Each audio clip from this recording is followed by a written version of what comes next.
Hello, everyone. This is part two of a two-part series on how to thrive in stressful situations. Today, you're getting a sneak peek into how I help some of my clients master their responses to stress. So let's get into it.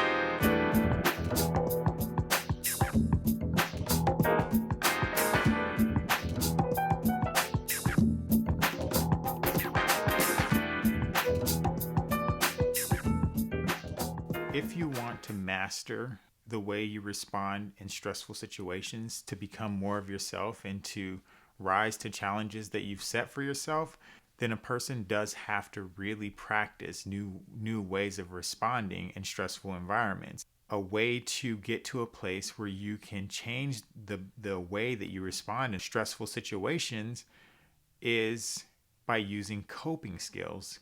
Coping skills are just strategies that help you get back into your own body and get present in your own environment so that you can practice better ways of responding in stressful situations. There are grounding techniques, there are breathing techniques. What you're hoping for is the clarity of mind to be able to respond as yourself, with all of the knowledge that you've worked to be yourself. One thing that I've used in meetings with people, at work, is grounding myself. And the way that I ground myself is to press my feet into the ground and let up. Press my toes into the ground and then let them up. And this is just a way of just being mindful about how my body's feeling, how I'm feeling. Am I somewhere else? Am I thinking about something else? Am I fully present in this moment to respond in this stressful situation? And that is like a common one that I use right there on the spot in a stressful situation to give myself time to respond to things. Other things that have been helpful for some of my clients is to notice things around the room. If you feel on the gun and it's just way too stressful, allow yourself to notice what's going on in the room, so that you're not so fixated on this thing that's stressful and you're escalating yourself to the point where you can't even be present. If your natural response in a stressful situation is to just get angry and to lash out at people or to shut down or to exit the room or to avoid, that's another one, to avoid the trade that you're supposed to make at your company, or avoid the stressful environment, or avoid conversations of feelings. If those are your responses, then before you have that response and you feel that coming up for you, counting down in your head, it can be from 10, 10, 9, 8, it can be a countdown, and then give the response that you want to go with instead of that response that you would typically go with in a stressful environment. Allow yourself to practice something new. See if it works. See how it feels for you. Another one, people use exercise. That it's a harder one to do in the actual stressful situation, but before you go into a stressful situation, using exercise can be a good way to get yourself back into your own body and feeling like yourself before you go into something. So let's get into the part of being therapeutic to your own self. It's my hope that these videos help people become more therapeutic to their own selves. As a therapist and a coach, I will notice patterns that people are discussing and bring them up to them and mirror back to them some of the things that have been said to me by them before. So we can begin to map out new responses to stressful situations. If you want to practice or try being more therapeutic to yourself, you're going to have to find ways to notice these patterns and ways that you respond to stress, and trying new ways.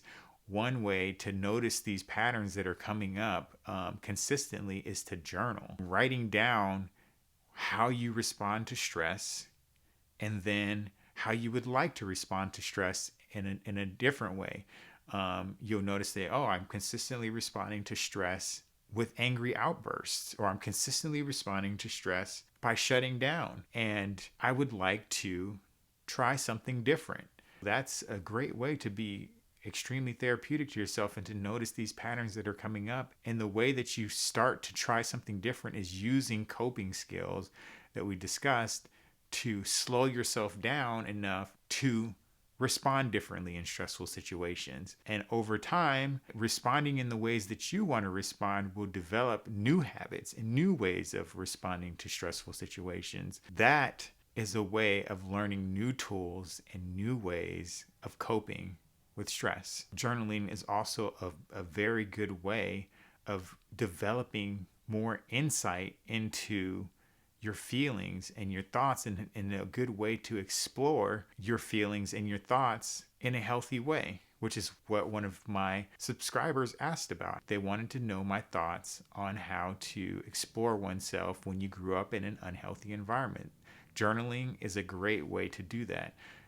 Getting some insight into how you feel about things. I often have clients who say they're waiting for the perfect time to start addressing past traumas or to start working on themselves and the way that they respond in stressful situations at a perfect time. And I've been sitting with people for a while, and I know now that there really isn't a perfect time. And a good example of this is my years of working with veterans who were once homeless and were on the path to finding a house or an apartment. In stressful situations, as a homeless veteran, they might respond to such stressful situations by exploding, or they might respond to the stress of having to be always on guard that somebody might steal their stuff, for instance, being at a level of vigilance that's just up here, and that was serving them when they were homeless or sleeping on the street.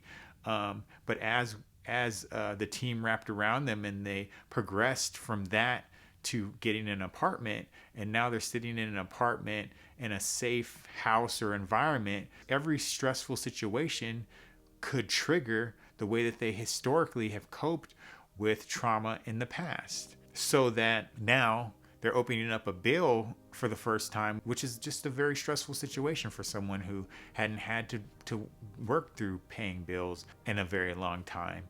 And the response to opening this bill was the same trauma response that they would use when somebody was stealing their stuff. And this is how they're used to responding to trauma. Being hyper vigilant is not a helpful one when you're opening a bill. And now this veteran wants to enjoy their quiet apartment and be able to pay their bills, and they're responding to these stressful situations just like they were out on the street. That literally helped them stay alive. And now this veteran wants to respond to stress in a different way. And the way that they would do that is by practicing coping skills so that they slow themselves down and get to a place where they can respond to that bill in a more balanced and healthy, authentic way for themselves. And maybe their response will be, I need some help with this to figure this out. And that will free them up to just be them and to just be who they want to be. And that's a beautiful thing when you get to see it. There's no perfect time other than this time now to really start to address and to change some of the ways that you respond in stress, and to start to dive into your own personal emotions. So in conclusion, please give yourself credit for the ways and strategies that you've coped with stressful situations in the past, and give yourself credit for getting here and being who you are today. I'm glad you're here. And from there, you can start to identify ways that you want to respond to stressful situations going forward, and use coping skills to help you slow yourself down and get back into your own body so that you can respond differently and start to build new patterns in ways that you want to respond to stress. Use coping skills to get yourself to a place where you can be more introspective about your own feelings, and use journaling to notice patterns that come up so you can be more therapeutic to yourself and to track your progress, as well as helping you get more insight into how you're feeling about these things. If you need any help outside of these videos and would like to work with me in my private practice, feel free to reach out to me and we can get that going. If you would like some help with some of the concepts that we talked about here today, or just in general have some questions or want to be seeing in my private practice. I do coaching sessions online, and if you'd like to access those services, feel free to reach out to me. I want to say thank you again to all of the people who have been giving me such positive feedback. And keep that feedback coming. It will inform where I go next with these videos. I am working on a podcast now, so stay tuned for that as well. I'm really looking forward to that. If you want to learn more about me and you're watching this video on Instagram, please click on the link above. You can learn more about me and also view my webpage. If you're watching this video on YouTube, please subscribe to my YouTube channel and click the bell so you can know when the latest video has been uploaded. And on Facebook, I don't really know what you're supposed to do. I'll get back to you on that. All right, take care.